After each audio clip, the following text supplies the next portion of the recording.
The Portland summer sun hung high in the cloudless sky, casting sharp shadows across Riverside Park on that warm Tuesday afternoon in late July. Officer adjusted his uniform as the heat intensified around him, feeling the weight of the badge on his chest and the gentle tug of Duke's leash in his hand. The German Shepherd walked with the confident, measured pace of a dog who knew his job and took it seriously. Duke's dark coat shimmered in the sunlight, the fur perfectly groomed and well-maintained, a reflection of dedication to his K9 partner. The two of them made an impressive sight as they moved along the winding pathways of the park, a team that had been inseparable for the past 3 years. Had always loved these afternoon patrols. There was something peaceful about walking through the park when the sun was at its peak, when most people were either at work or lounging lazily in their homes, escaping the heat. The park itself was moderately busy that day. A few joggers passed by, their faces flushed and determined as they pushed themselves through their routines. Small groups of families were scattered across the sprawling grass areas, some having impromptu picnics, others simply enjoying the warmth and the freedom of being outdoors. Children's laughter echoed in the distance, carried on the warm breeze that occasionally offered relief from the oppressive heat. Had been a police officer for 12 years, but he'd only been working with Duke for 3. The partnership had changed his entire perspective on law enforcement. Before Duke, had been a regular patrol officer, handling calls and maintaining order in his precinct. But when he'd been accepted into the K9 unit, everything shifted. Duke was a specialized drug detection dog, trained extensively to identify narcotics with an accuracy that surpassed any human ability. Together, they'd made significant drug busts, prevented trafficking operations, and earned respect throughout the department. Took immense pride in their work, and he had an almost paternal affection for Duke that went beyond the professional relationship required of a handler and his canine partner. As and Duke continued their route through the park, eyes were constantly scanning, a habit ingrained through years of police work. He noticed everything: the man reading a newspaper on a bench, the couple holding hands near the fountain, the teenagers tossing a frisbee near the open field. His gaze swept across the park systematically, noting potential concerns and potential problems. It was second nature to him now, this constant vigilance. But as they approached the area near the children's playground, something caught his attention. It wasn't dramatic or obvious. In fact, most people probably wouldn't have noticed it at all, but had learned to trust his instincts, and right now, those instincts were whispering that something was off. On a nearby bench, situated in the shade of a large oak tree, sat a woman who seemed disconnected from the park's casual atmosphere. She wore an expensive-looking jacket despite the summer heat, a designer piece that could tell even without being fashionable. Her posture was slumped, her shoulders curved inward, her head tilted downward as though it was too heavy to hold upright. Her hair, which must have been carefully styled at some point, now hung in slightly disheveled waves around her face. Her hands trembled slightly as they rested in her lap, a barely perceptible shake that would be easy to miss if you weren't paying attention. What disturbed most, however, was the child sitting next to her. A little girl, couldn't be more than 3 or 4 years old, wearing a bright pink dress with white flowers embroidered on it. The dress looked new, well-maintained, suggesting that someone cared about her appearance. But what struck was the girl's demeanor. She sat perfectly still, unusually still for a child her age. Most toddlers fidgeted, moved around, asked questions, and sought attention constantly. This girl sat like a small statue, her eyes alert but sad, watching her mother with an intensity that seemed unnatural for someone so young. There was no joy in her expression, no childish exuberance. Instead, there was something that looked almost like concern or perhaps resignation. Felt Duke shift slightly beside him, the dog's ears perking up as his trained senses detected something in the wind. Duke was an excellent judge of character and emotional states. It was part of his training, but also part of his natural instinct. The dog sensed when something was amiss, and right now, could feel the slight tension in Duke's body. The officer and his partner exchanged a look that only those who'd worked closely together for years could share. Instincts and Duke's instincts were aligned. Something about this scene wasn't right. Made a deliberate decision to take the longer path through the park, the one that would naturally bring him closer to the playground area where the woman and child sat. He didn't want to be obvious or suspicious. He simply wanted to observe more carefully. There was no crime being committed as far as he could tell, but had learned that sometimes the most important interventions came from noticing the subtle signs that something was wrong before it became a tragedy. As they walked the winding path, his mind raced through possibilities. The woman's trembling hands, her withdrawn demeanor, the expensive jacket in the summer heat, these could indicate several things. Illness, certainly. Mental health struggles, possibly. But had encountered enough cases in his career to recognize the telltale signs of substance abuse. The glassy quality he thought he'd noticed in her eyes, the way her body seemed disconnected from her surroundings, the very posture that suggested she was carrying an enormous weight. And the child sitting beside her with that heartbreaking maturity in her expression. As Duke's paws patted softly on the park pathway, felt the familiar weight of responsibility settle on his shoulders. He'd seen too much in his career to dismiss his instincts. He'd responded to overdose calls, child welfare concerns, and family crises that had originated from addiction. He knew the patterns, recognized the warning signs, and every instinct in his body was telling him that behind that woman on the bench was a story that needed attention, care, and intervention. The playground grew closer as Duke continued their patrol. The afternoon sun continued its relentless heat, but neither officer nor dog altered their pace. They moved with purpose, yet without obvious urgency. The children on the playground laughed and played, oblivious to the quiet drama that was about to unfold nearby. His hand stayed steady on Duke's leash, but his heart had begun to beat faster.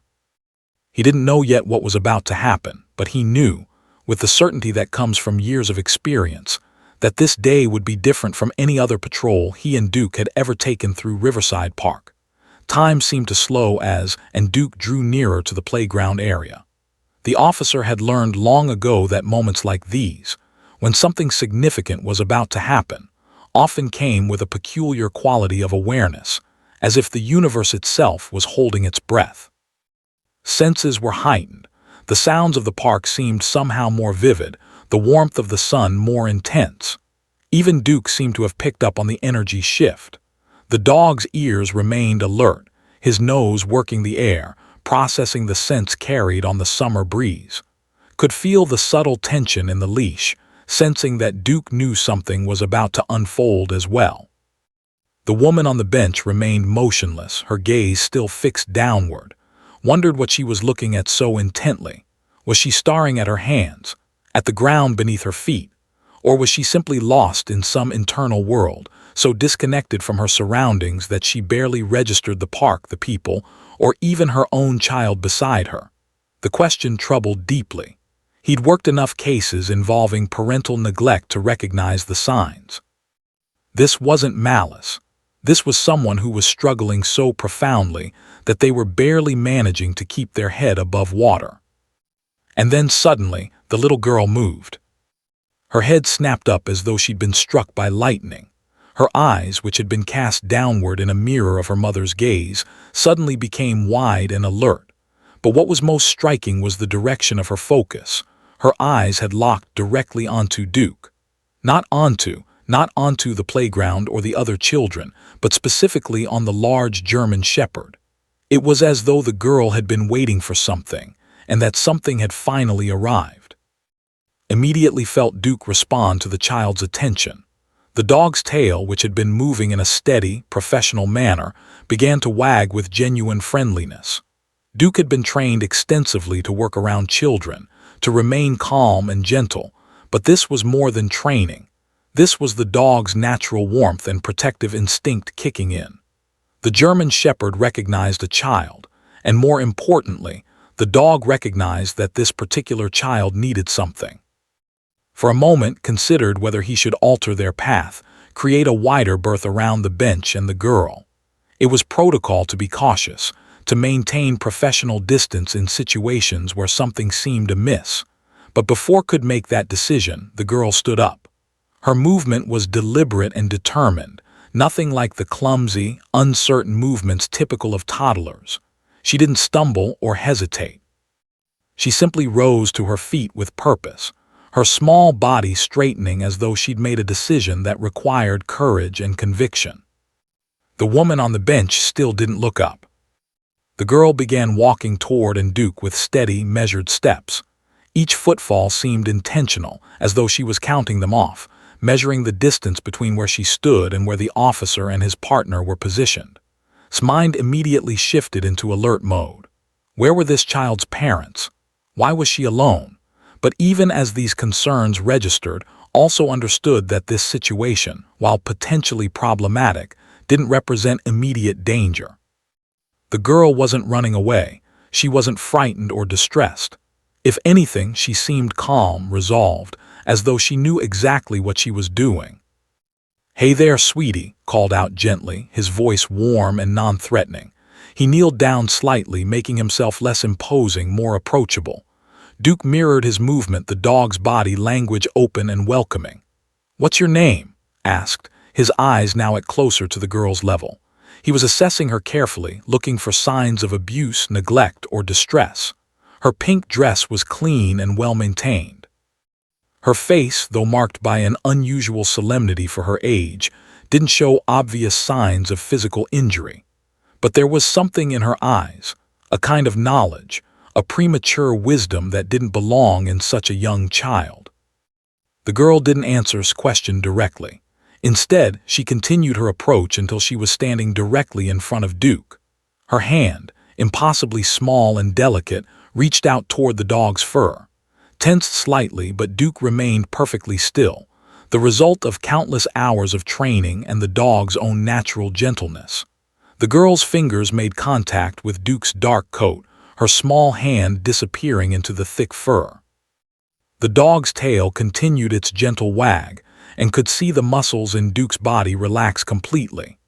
This was a dog who had been trained to detect narcotics, to alert on suspicious substances, to maintain discipline in chaotic situations.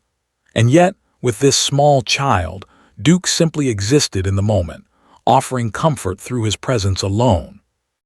The girl leaned closer to Duke, her head tilting upward so that she could look at the dog's face. For a moment, she seemed to be studying the German Shepherd with intense concentration, as though she was searching for something in the dog's eyes. Then, so quietly that almost missed it, she began whispering something directly into Duke's ear. Her lips moved, her voice barely audible above the ambient sounds of the park. Leaned in slightly, trying to understand what the child was saying, but he couldn't quite make out the words. The conversation appeared to be between the girl and the dog, intimate and private. Then, after what felt like an eternity but was probably only 30 seconds, the girl pulled back from Duke. She turned her head toward, and their eyes met directly. In that moment, saw something that made his chest tighten, a maturity in this child's gaze that seemed impossible, a burden of knowledge that no 3-year-old should carry. Her eyes were serious, determined, and filled with a kind of desperate hope, as though she was about to ask someone for the one thing she needed more than anything else in the world. Waited. He sensed that something important was about to happen, that this moment was pivotal. He didn't rush the girl, didn't press her for information or try to fill the silence with unnecessary words. Years of police work had taught him the value of patience, of allowing people to speak in their own time at their own pace. Duke sat perfectly still beside him, the dog's presence calm and grounding. The girl opened her mouth and held his breath. "You help people, right?" The words were quiet, barely louder than a whisper, but they hit with the force of a physical blow. The girl's voice was surprisingly clear and articulate for someone so young, each word pronounced with deliberate precision. But it wasn't just the words themselves that affected so profoundly. It was the context surrounding them, the intent behind them, and the unmistakable maturity that underscored every syllable. This was not a child asking a casual question. This was a child making a statement, seeking confirmation of something she'd already decided to believe. Felt his breath catch in his throat. He'd been a police officer for 12 years, had handled countless situations with people in crisis, had responded to domestic disturbances and welfare checks, had intervened in situations involving addiction and mental health crises.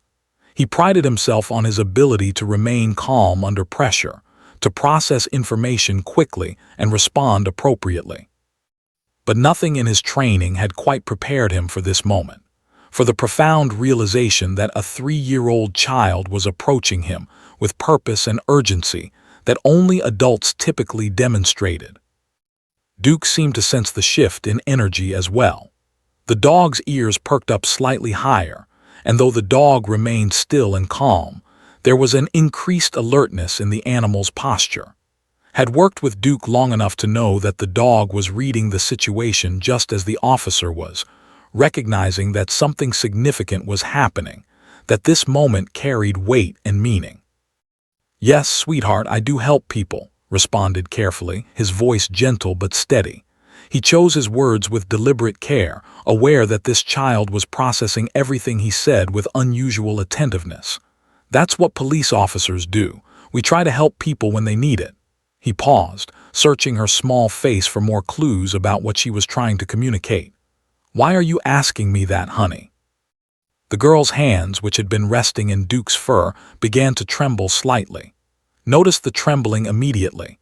It was the same trembling he'd observed in the woman on the bench. The sight of it chilled him, though he worked to keep his expression open and reassuring. A 3-year-old shouldn't tremble with anxiety.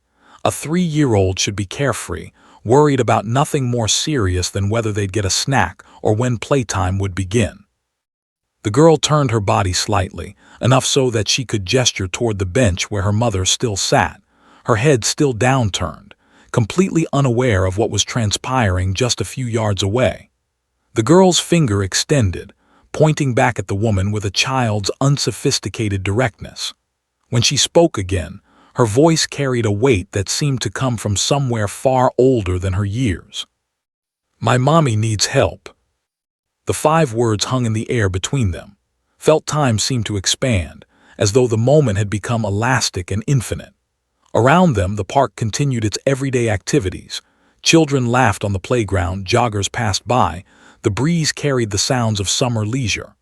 But in this small pocket of space, in this encounter between a police officer, a German shepherd, and a tiny girl in a pink dress, the world seemed to have narrowed down to just those 5 words and their implications.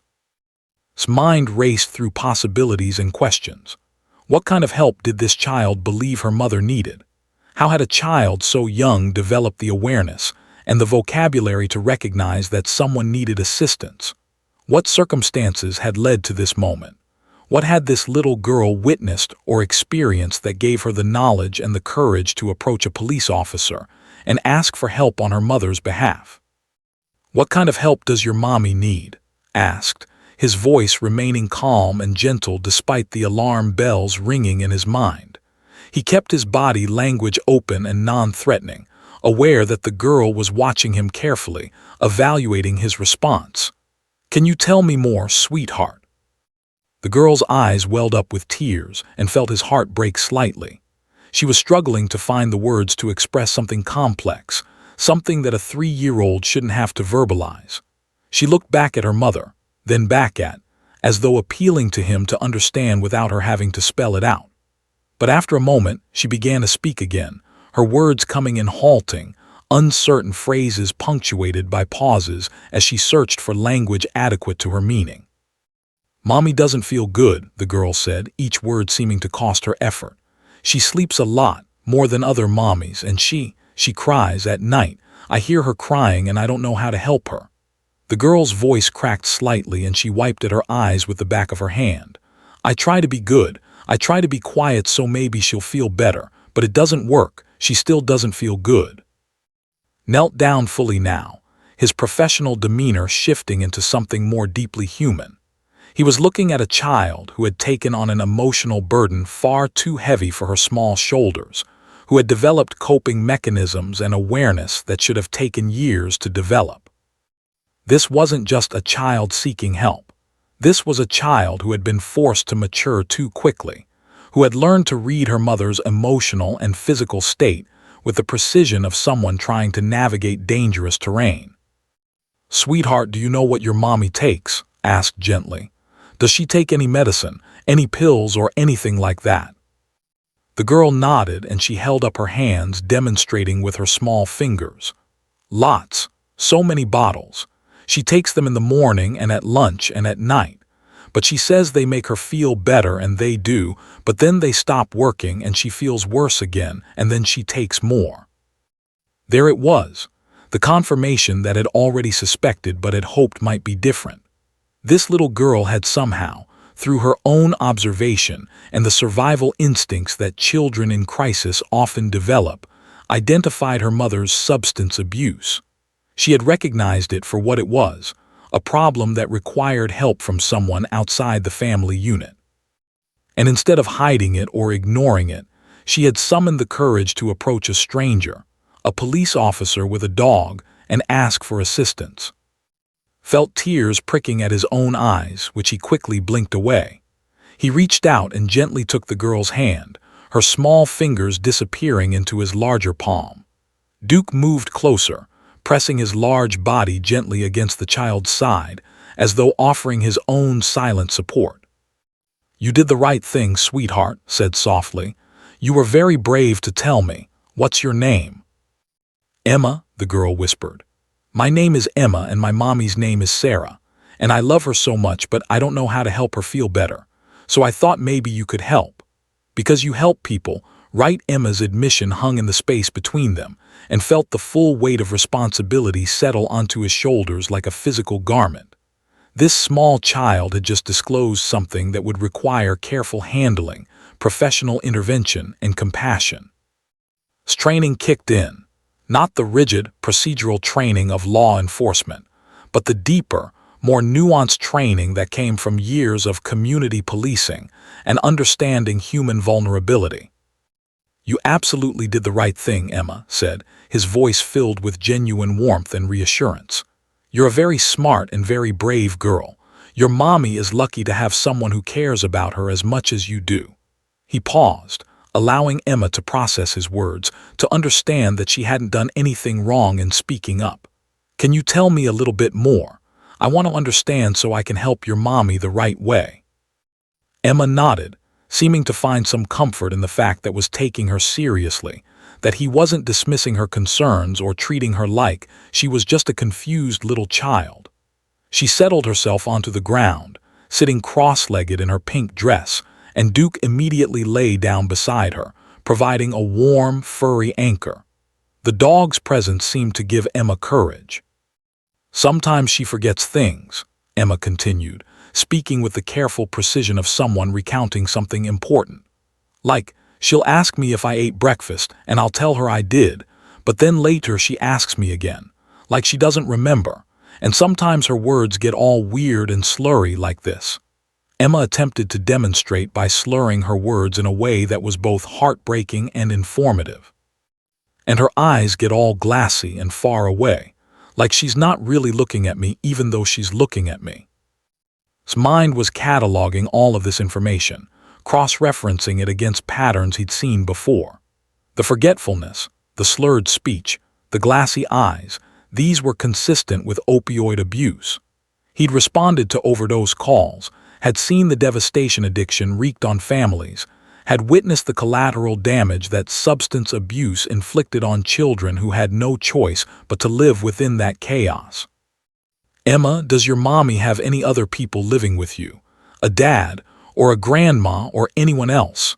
asked, already thinking about the protective measures that would need to be put in place. Emma shook her head. "It's just me and Mommy. Daddy left a long time ago. He said Mommy was too sad all the time. Grandma visited once, but she and Mommy had a big fight and Grandma left angry. Mommy cried for a really long time after that." The picture was becoming clearer, and it was a picture had seen too many times before. A single mother, likely struggling with pain or mental health issues that had led to prescription medication, which had then spiraled into addiction. The isolation that often accompanies substance abuse, the lost relationships, the broken family connections, the child left to navigate the situation alone. "I need to talk to your mommy now, okay?" said gently. "But I want you to know that I'm going to help, both you and your mommy. Can you come with me and Duke?" Emma nodded and reached up to Take's hand. Together, they walked back toward the bench, with Duke padding alongside them. As they approached, had time to observe Sarah more closely. From this nearer vantage point, the signs of her struggle became even more apparent. Her hair, which had looked merely disheveled from a distance, was actually quite dirty, the kind of dirty that came from not showering regularly, from lacking the motivation or energy to maintain basic self-care. Her fingernails were yellowed and broken, some of them appearing to have dirt underneath them. The expensive jacket she wore had a stain on the sleeve, something dark and dried, that suggested it hadn't been cleaned in quite some time. Sarah's hands, resting in her lap, trembled slightly even in stillness. Recognized the tremor immediately. He'd seen it in addiction cases before. Sometimes it was the tremor of someone in withdrawal. Sometimes it was the tremor of someone whose nervous system had been so altered by chemical dependency that their body could no longer function smoothly without the substance.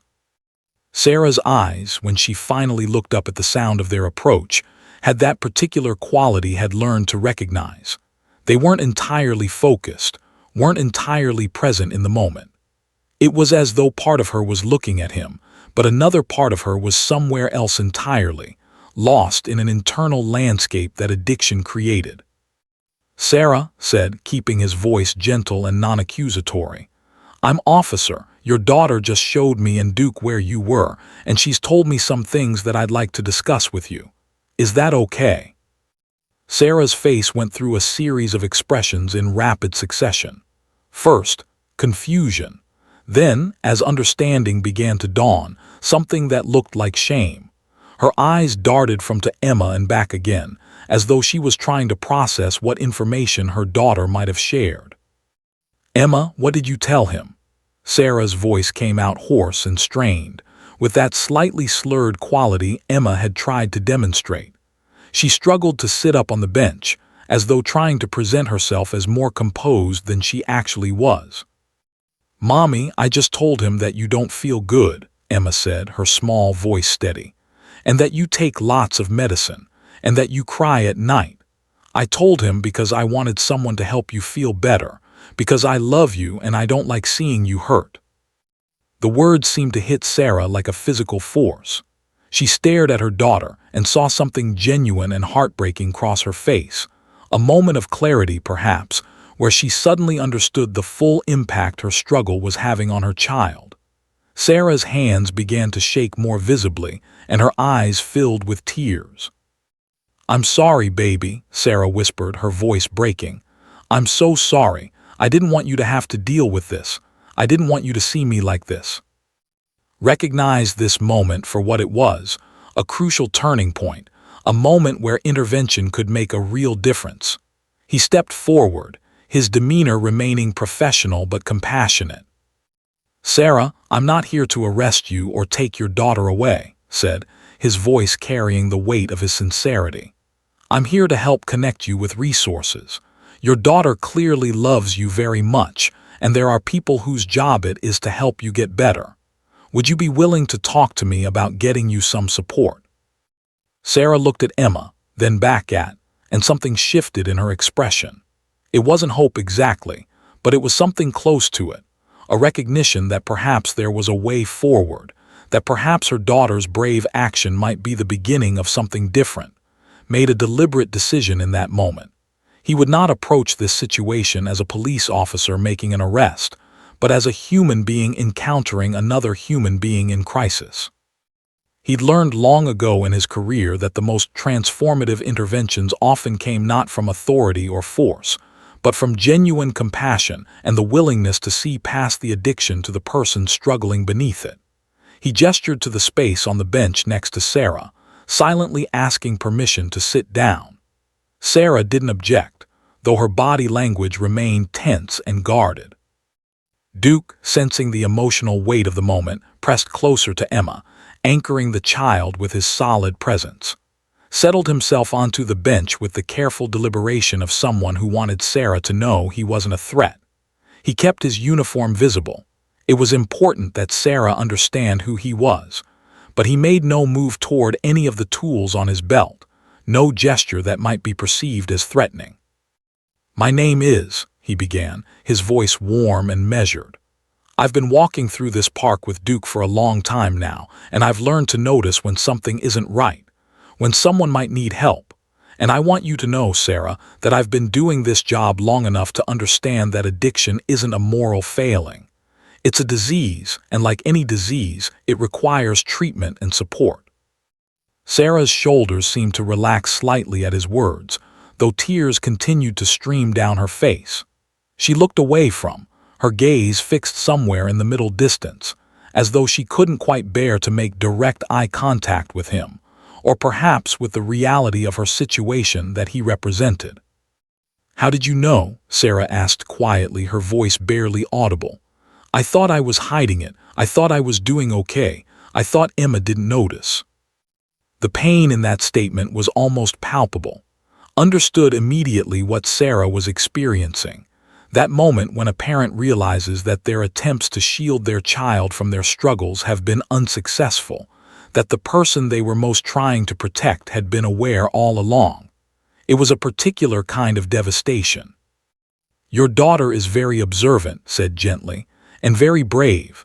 She loves you enough to ask for help on your behalf. That took courage that most adults don't possess." He paused, allowing his words to settle. "But I want to understand your situation better, Sarah, so I can connect you with the right resources. Would you be willing to talk to me about what's been going on?" Sarah's composure, which had been fragile from the beginning, finally shattered completely. Her body began to shake with sobs, the kind of deep, wrenching sobs that come from a place of profound despair. Emma immediately climbed onto the bench and wrapped her small arms around her mother as best she could, and Sarah pulled her daughter close, pressing her face into Emma's golden curls. "I'm sorry, baby," Sarah repeated over and over like a mantra. "I'm so sorry. I didn't want this. I didn't want any of this." Remained patient, allowing Sarah the time and space she needed to process her emotions. He knew from experience that sometimes people needed to break down before they could begin to rebuild. He gestured subtly to a family walking past to give them space, and the family instinctively adjusted their path, sensing that something private and significant was happening on this bench. After several minutes, Sarah's sobs began to subside into quieter crying. She kept one arm around Emma while she wiped at her face with her other hand, leaving streaks across her cheeks. Her breathing gradually began to slow, becoming more regular, more controlled. "It started with a back injury," Sarah began, her voice hoarse from crying. "About 2 years ago, I fell at work. I was working as a manager at a restaurant and I slipped in the kitchen. I hurt my back pretty badly. The doctor prescribed pain medication, oxycodone. At first, it was just what I needed. It helped me manage the pain so I could function and take care of Emma.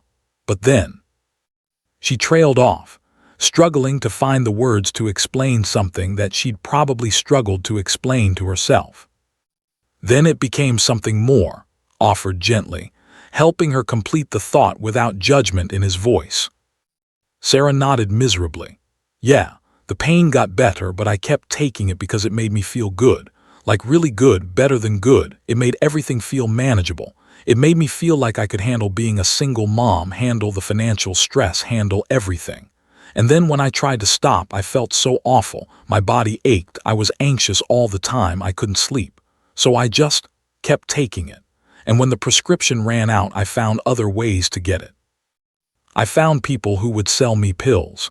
And then when those got too expensive, I moved to heroin. It's cheaper, and it was easier to find."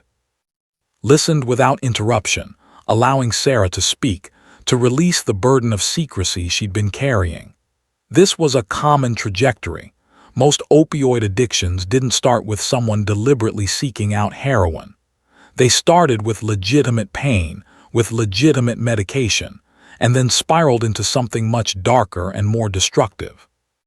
I knew I was messing up, Sarah continued, her voice growing quieter. I knew it was affecting Emma. I could see it.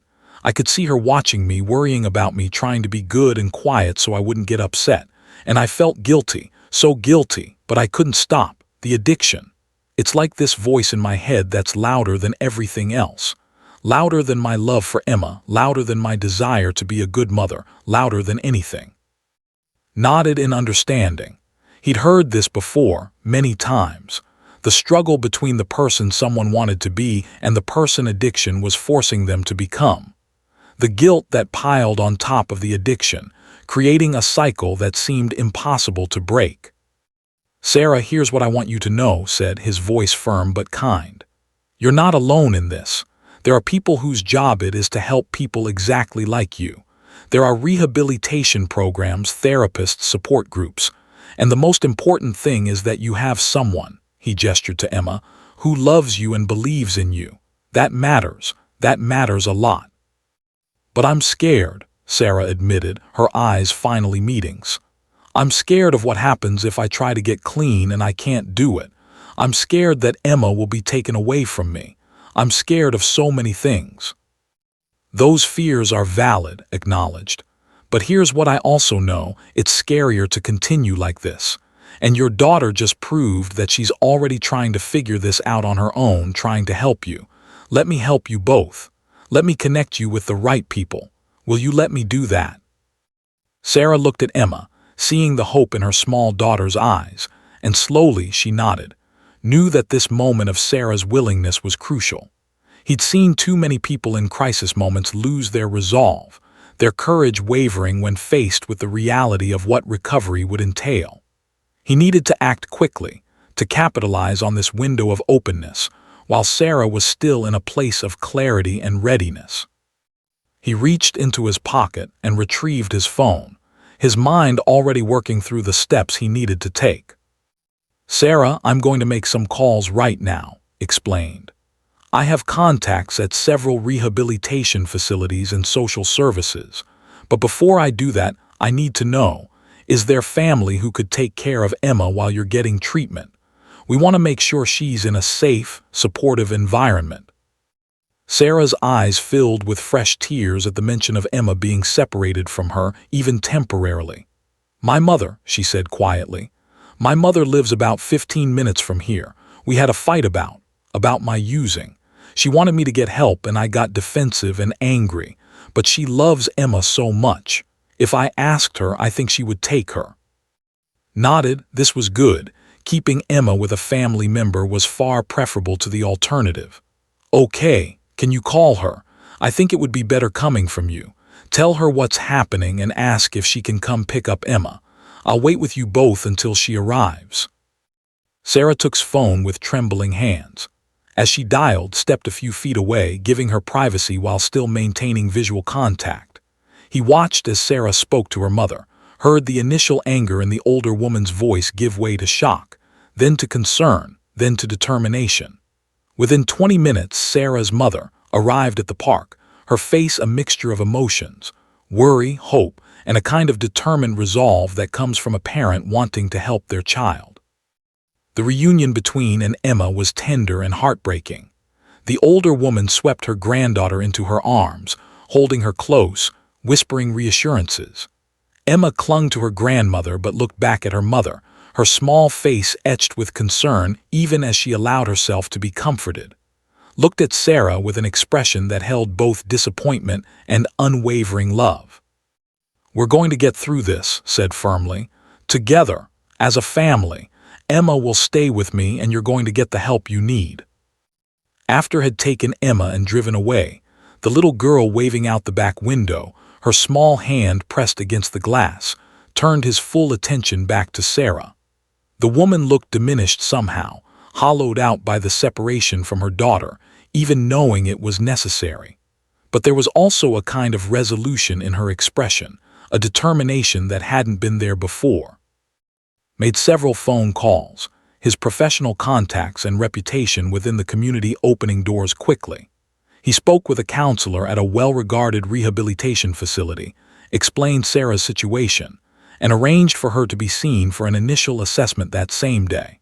He also contacted Child Protective Services, not to threaten Sarah with the removal of her daughter, but to ensure that the process was documented properly, that Sarah would have the support system in place that she needed. "I'm going to drive you to the facility right now," told Sarah. "It's about 30 minutes from here. They're expecting you. This is a good program. They have medical professionals who can help you safely manage withdrawal, therapists who can help you understand what led to this, and support groups where you can connect with other people who understand what you're going through." Sarah nodded, her eyes blank with a kind of shock. The reality of what was happening was beginning to settle in. This was real. This was actually happening. Her life was actually changing, starting right now. The drive to the rehabilitation facility was quiet. Sarah stared out the window, occasionally wiping at her eyes. Didn't try to fill the silence with empty reassurances or pep talks. He simply drove, occasionally glancing over to make sure she was okay, letting his presence convey that she wasn't going through this alone. When they arrived at the facility, walked Sarah inside, speaking with the intake coordinator, ensuring that all of Sarah's information was properly documented. He provided context about her daughter's remarkable awareness and the chain of events that had led to this intervention. The staff members listened with the kind of professional compassion that came from years of working with addiction cases. "Your daughter is quite a girl," the intake coordinator, a woman named Dr. Helena Martinez, said to Sarah. "She did something incredibly brave and mature for her age. That's going to be part of your healing journey, understanding that you have someone who loves you that much, and that you have the opportunity to rebuild that relationship on healthier ground." Sarah broke down again at these words, and Dr. Martinez guided her toward the medical wing, where the initial assessment and medical support would begin. Before leaving, pulled Dr. Martinez aside. "I'd like to follow up on this case," he said, "and I'd also like to document information about the child, Emma. She demonstrated emotional intelligence and awareness that's unusual for her age.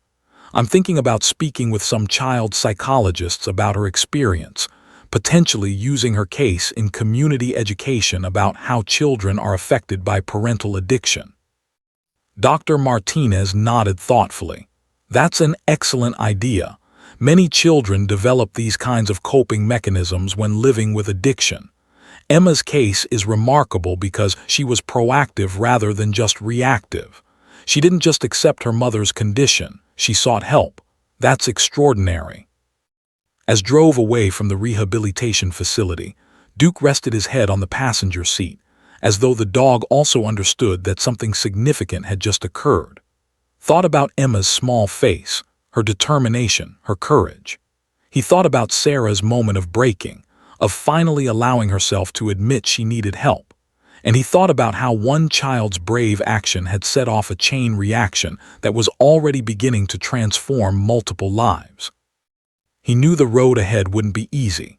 Recovery from addiction was a long, difficult process filled with setbacks and challenges. Sarah would face withdrawal symptoms, cravings, difficult emotions, and the hard work of addressing whatever underlying issues had made the medication so appealing in the first place. But she had something powerful in her corner now.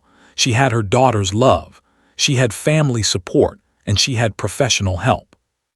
As pulled back into patrol, Duke beside him, the officer felt a sense of purpose that sometimes got lost in the routine aspects of policing. This was why he did this job. This was what it meant to serve and protect, not just enforcing laws, but recognizing when someone needed intervention, when a situation required compassion rather than punishment, when one person's suffering could be alleviated by simply paying attention and taking action. The park came back into view, peaceful and unchanged, as if the dramatic events of the afternoon hadn't altered its serene landscape.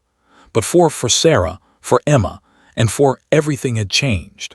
The intervention had begun. The road to recovery had been set in motion, and it had all started because one brave little girl in a pink dress had the courage to approach a police officer and ask for help. 3 days had passed since Sarah entered the rehabilitation facility and found himself thinking about her case more than he'd anticipated. It wasn't unusual for him to follow up on situations, but something about this particular intervention stayed with him, occupied his thoughts during quiet moments on patrol. That evening, after his shift ended, made a decision. He would visit the facility to check on Sarah's progress, to see how she was managing through the critical early stages of withdrawal and initial treatment. The rehabilitation center, called New Beginnings, was a modest but well-maintained facility located in a quiet area of Portland. The building itself was welcoming rather than institutional, designed to feel more like a retreat center than a clinical treatment facility. As arrived in his personal vehicle, not in uniform, wanting to maintain a less official presence, he was greeted warmly by the staff at the front desk. They recognized him immediately from the intake process and informed him that Sarah was currently in a group therapy session, but would be available to see him afterward. While waiting in the comfortable lobby area, reviewed what he'd learned about Sarah's first 72 hours in the program. The medical staff had managed her withdrawal symptoms with medication-assisted treatment, a proven approach that helped ease the physical symptoms while allowing her body and brain to begin healing. The psychological support had been intensive, multiple therapy sessions already, initial assessments with psychiatrists, and introduction to support groups where she could connect with others who understood her struggle intimately. When Sarah emerged from the therapy session, barely recognized her at first. The transformation, though subtle, was already noticeable. She'd showered, and her hair was clean and pulled back into a simple ponytail. She wore clean clothes provided by the facility, but more than the physical appearance, there was something different in her eyes. They were clearer, more present, though also deeply tired, the exhaustion of someone's body and mind working hard to heal. "Officer," Sarah said, genuine surprise crossing her face, "you came to check on me." "I wanted to see how you were doing," replied, gesturing to the chairs in the lobby. "And please call me. We're past the formality stage now." They sat down and Sarah took a shaky breath. "It's hard," she admitted immediately. "Much harder than I expected. The withdrawal, even with the medication, it's rough. My body aches, I'm exhausted all the time, and my mind keeps playing tricks on me, making me think about using again. But the counselors told me this is normal, that it will get better." Nodded encouragingly. "How are you feeling emotionally? Are you getting support with that side of things too?" "Yeah, actually," Sarah said, and there was something like wonder in her voice. "Dr. Martinez, the intake coordinator you met, has been working with me. She helped me understand something today that kind of blew my mind. She said that a lot of my addiction was about pain, not just physical pain, but emotional pain. I lost my husband to his own addiction issues when Emma was just a baby. He chose drugs over his family, and even though intellectually I knew that wasn't my fault, I carried a lot of guilt. I was afraid I'd somehow pass something to Emma that she'd end up like him, and instead of dealing with those feelings, I just medicated them away. Does that make sense?" "It makes complete sense," said gently. "And the fact that you're making these connections, doing this work, that's huge progress. That's exactly what this program is designed to help with." Sarah's eyes grew wet with tears. "I asked them if I could talk to you about Emma. I'm so worried about her. Is she okay? How's she handling all of this? I keep imagining her at her grandmother's house, traumatized, wondering what happened to her mom." Leaned forward. "Your daughter is one of the most resilient people I've ever encountered, Sarah. Yes, she's processing a lot, but your mother is taking excellent care of her. I actually visited them yesterday to check in, and Emma was drawing pictures. She made one of you in the park with Duke. She titled it The Day Mommy Got Help. She understands, more than you might think, that what's happening is a good thing." The image of Emma drawing that picture seemed to move Sarah deeply. She wiped at her eyes with the back of her hand. "She's only 3 years old, and she's already dealing with more than most adults have to deal with in their entire lives." She's 3 years old and already one of the bravest people I know, corrected gently. Your daughter walked up to me in a park and asked for help for her mother. That's not something most adults would do. She has your love as her foundation, Sarah. That matters. Over the next hour, and Sarah talked about the various aspects of her treatment program. She described the medical management of her symptoms, the intensive therapy sessions where she was beginning to unpack the trauma and pain that had driven her to addiction. She talked about the support groups, where she was meeting other people recovering from opioid addiction, where she heard stories similar to her own and realized she wasn't alone in her struggle. There's a woman in my support group, Sarah shared, named. She's been in recovery for 5 years. She's rebuilt her relationship with her 2 teenagers. She's working a job she loves, and she told me that recovery is possible. Not easy, but possible. When she said that, something clicked for me. I realized that I could have that. I could be healthy again. Emma could have her mother back, but a better version of her, a version who's present and capable. Felt profound satisfaction hearing these words. This was the turning point, becoming real, becoming tangible. Sarah was moving from recognition of the problem to active engagement with the solution. She was beginning to see a future, to envision what recovery could look like. Before left, Sarah reached out and took his hand. Thank you, she said simply, for not treating me like a criminal, for seeing that I was someone who needed help, not punishment, for believing that I could change. I don't know if I would have walked through these doors without you. You would have eventually, said, because you have Emma, and Emma loves you too much to let you disappear, but I'm glad I could be part of getting you here faster. He stood up. I'm going to stay connected with your case if that's okay, and I'll keep visiting Emma, making sure she knows her mom is working hard to get better. That will mean a lot to her. As drove home that evening, Duke sleeping contentedly in the passenger seat, the officer reflected on how quickly a single moment of compassion could set off a cascade of healing. Sarah was still early in her recovery. Weeks and months of hard work lay ahead of her, but she was on the path now. She was engaged. She was fighting, and she had people believing in her, supporting her, invested in her success. The park incident, which had seemed like just another patrol at the time, had become something far more significant.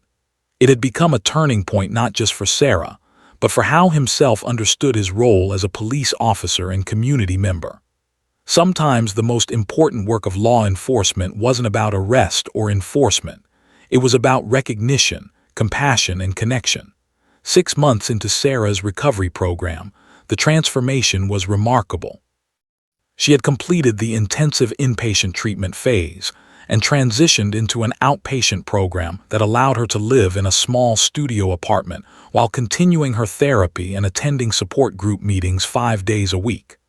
The apartment, modest though it was, represented something profound to Sarah: independence, stability, a life being rebuilt brick by brick.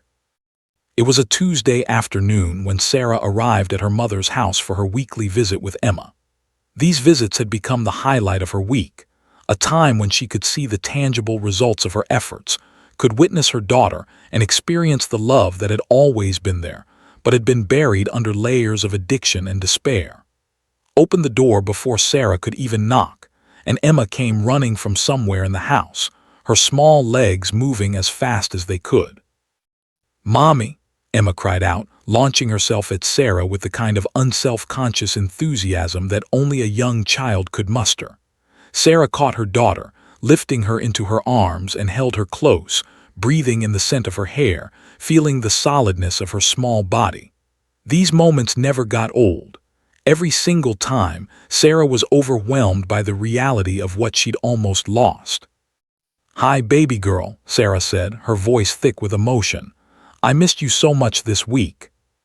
"I missed you too," Emma replied, pulling back just enough to look at her mother's face. "Grandma says you're getting better. Are you all better now?" Sarah sat down on the couch, keeping Emma on her lap. This was a question she'd been expecting, and she discussed with her therapist how best to answer it honestly while still being age-appropriate. "I'm getting better," Sarah said carefully. "Recovery is like learning to ride a bike. Some days it feels easy, and other days I have to work really hard. But every day I'm stronger than I was before, and having you to think about makes me want to be strong." Emma seemed to accept this answer, and she snuggled closer to her mother. Watched from the doorway, her own eyes glistening with tears. The grandmother had witnessed her daughter's descent into addiction and had been powerless to stop it, a particular kind of pain that only a parent could understand. But she'd also witnessed the beginning of recovery, the slow reconstruction of her daughter's life, and it was healing for her as well. Over the following weeks, Sarah and Emma began to spend longer periods together. They started with the weekly visits at his house, but gradually, as Sarah's stability increased and her therapist deemed her ready, she began taking Emma out on supervised outings.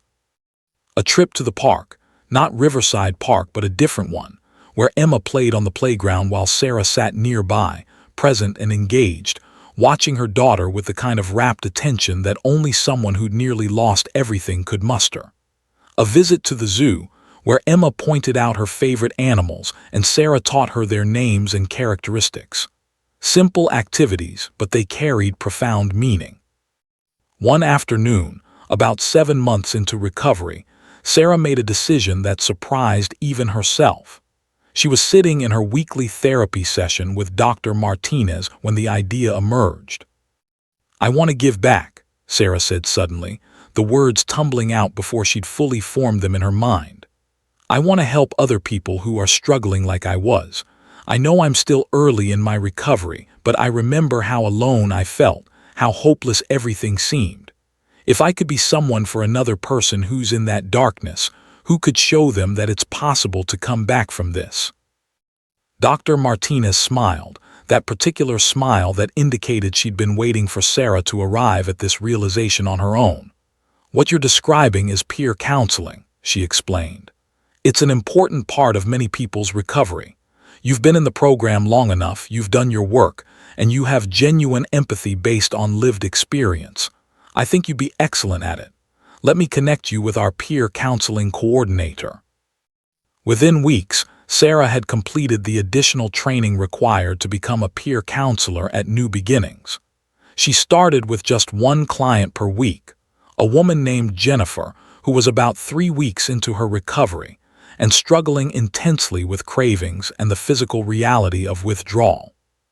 Sarah sat with Jennifer in the small counseling rooms, sharing her own story, showing Jennifer the before and after photographs of her own journey, and most importantly, demonstrating through her own presence that recovery was possible. "There are moments when I want to use so badly," Jennifer admitted during one session, her body shaking with the effort of resisting the cravings. "I know," Sarah said gently, "I've been there. I've stood on the edge of that cliff more times than I can count. But here's what I learned, that feeling, as intense as it is, it passes. It might take hours, it might take days, but it passes. And on the other side of resisting it is the next part of your life, the better part."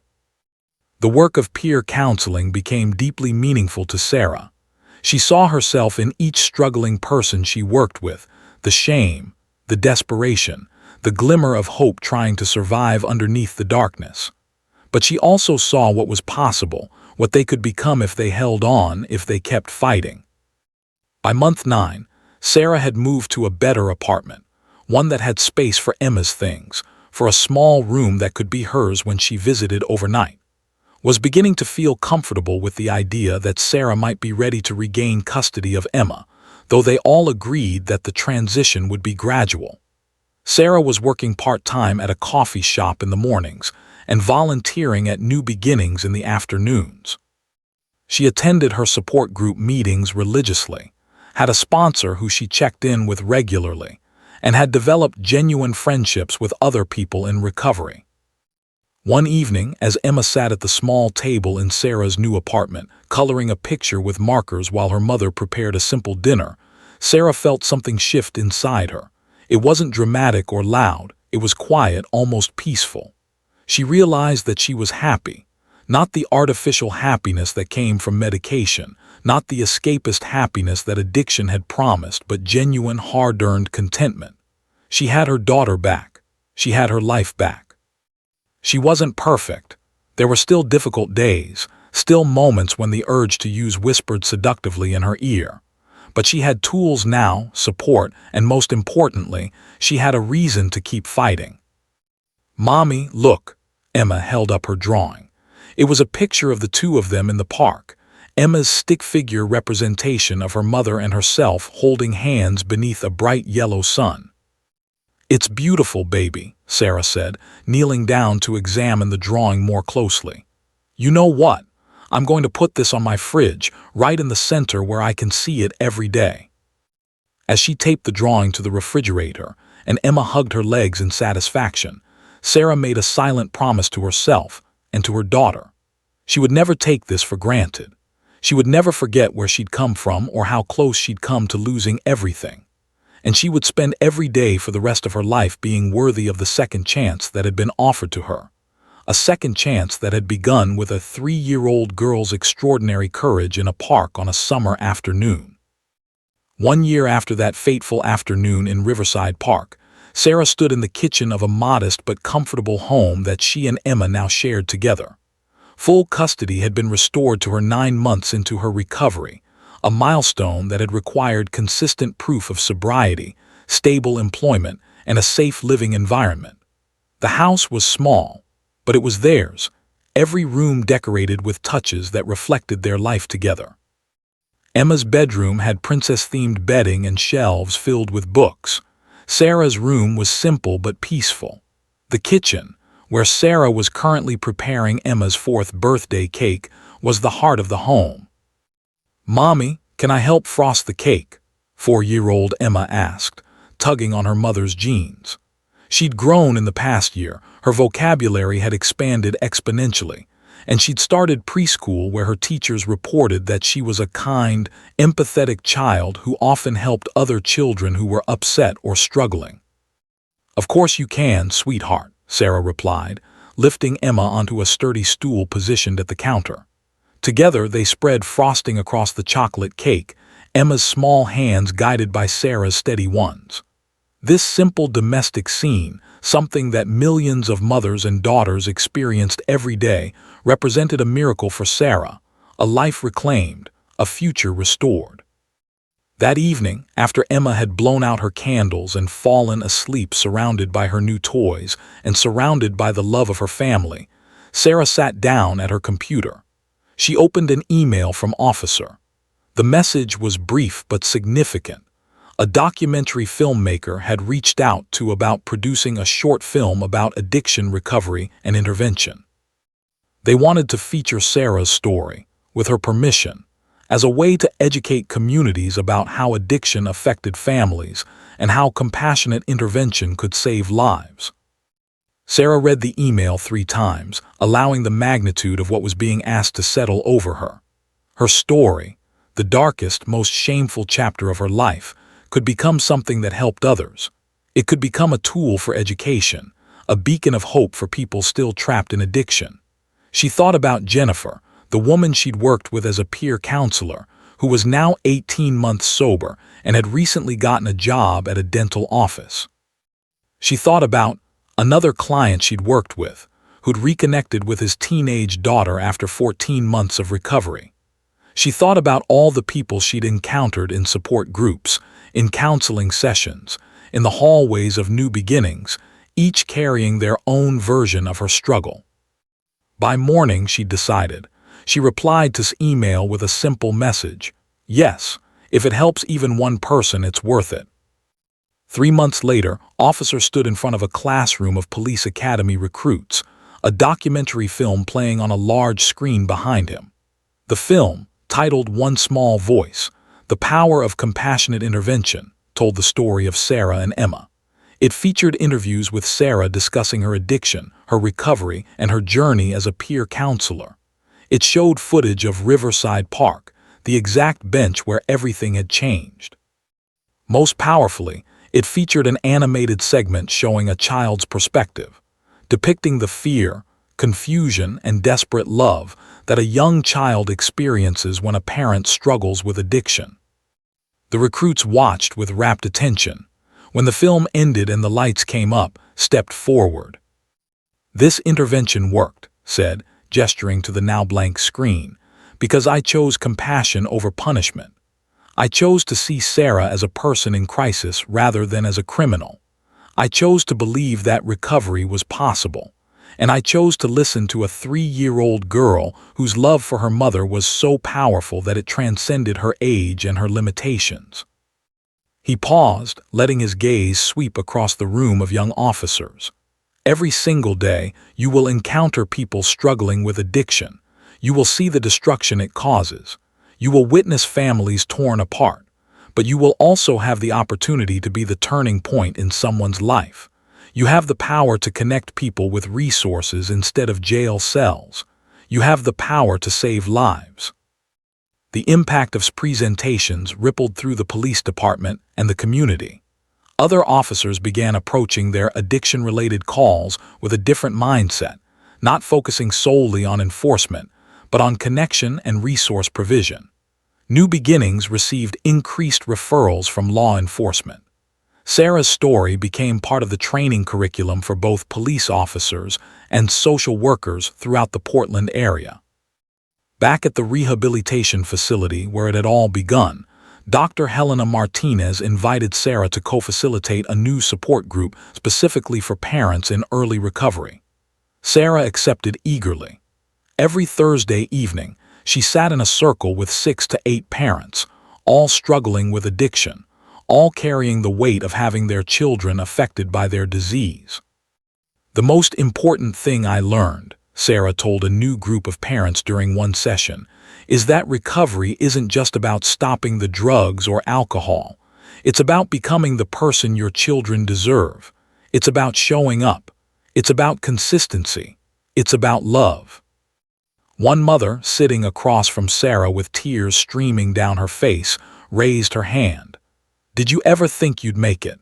When you were in the worst of it, did you believe recovery was possible?" Sarah thought about that afternoon in the park, about Emma's small hand on Duke's fur, about the moment she'd broken down on the bench and admitted everything. "Honestly, no," Sarah answered truthfully. "I thought I was too far gone. I thought I'd ruined everything beyond repair. But then my daughter showed me that there was still someone who believed in me, still someone who loved me enough to ask for help on my behalf. And that changed everything." Emma, now in pre-kindergarten, had no memory of that day in the park. She'd been too young for it to have created a lasting conscious memory. But in subtle ways, the experience had shaped her. She had an unusual empathy for people who were struggling. She noticed when someone was sad or upset, and she tried to help. Her teachers noted her emotional intelligence and her capacity for compassion that seemed to exceed her years. A gift born from early adversity, but refined by the love and stability that had followed. At her 4th birthday party, held at a local park, Emma introduced Duke to her new preschool friends with the kind of unself-conscious joy that only a child could manage. "This is my friend Officer and this is Duke. They helped my mommy feel better when she was sick. They're very special." Knelt down to Emma's level, Duke's leash in one hand. "Your mommy is very special," he said gently, "and so are you." By the end of that first full year of recovery, Sarah's life had been transformed in ways both visible and invisible. She'd been promoted to assistant manager at the coffee shop where she worked. She'd completed additional coursework to become a certified peer recovery specialist. She'd reconnected with her extended family, relationships that had been fractured by her addiction, now slowly healing through consistent presence and genuine change. Her mother, who'd carried so much fear and disappointment, now carried hope and pride instead. But perhaps the most significant transformation was internal. Sarah had learned to forgive herself, not completely, not without the occasional setback into guilt and shame, but progressively, incrementally. She'd learned that recovery wasn't about becoming perfect. It was about becoming honest, accountable, and committed to growth. On the anniversary of that day in the park, Sarah took Emma to Riverside Park. They walked the same pathways that Sarah had once walked with Officer and Duke. They sat on a bench not far from where everything had changed. Sarah looked at her daughter, healthy, happy, secure in the knowledge that her mother loved her and was present for her. "Mommy, why did you want to come here?" Emma asked, swinging her legs beneath the bench. Sarah considered how to answer honestly, yet in a way a 4-year-old could understand. "Because something very important happened here," she said. "Something that changed our whole life, and I wanted to remember it. I wanted to remember that no matter how dark things get, there's always a way forward. There's always help available, and there's always love." Emma reached over and took her mother's hand, and Sarah felt tears of gratitude slide down her cheeks. 1 year earlier, she'd been sitting on a similar bench, lost in addiction, her life in shambles. Now she was sitting on a bench with her daughter's hand in hers, her life rebuilt, her purpose renewed, her future bright with possibility. The ripples of that one afternoon, when a brave little girl had approached a police officer and asked for help, continued to spread outward, touching lives in ways both seen and unseen. Sarah's recovery had become a template for compassionate intervention. Emma's courage had become a symbol of how even the youngest among us can recognize when someone needs help. Officer's approach had influenced an entire generation of law enforcement officers. And the story itself, the story of one family's journey from darkness to light, had become a beacon of hope for countless others still struggling in the shadows of addiction. In Riverside Park, on that warm summer afternoon 1 year ago, everything had changed. And the change continued still, rippling outward, touching hearts, saving lives, and proving that redemption, recovery, and second chances were not just possible, they were achievable for anyone willing to fight for them.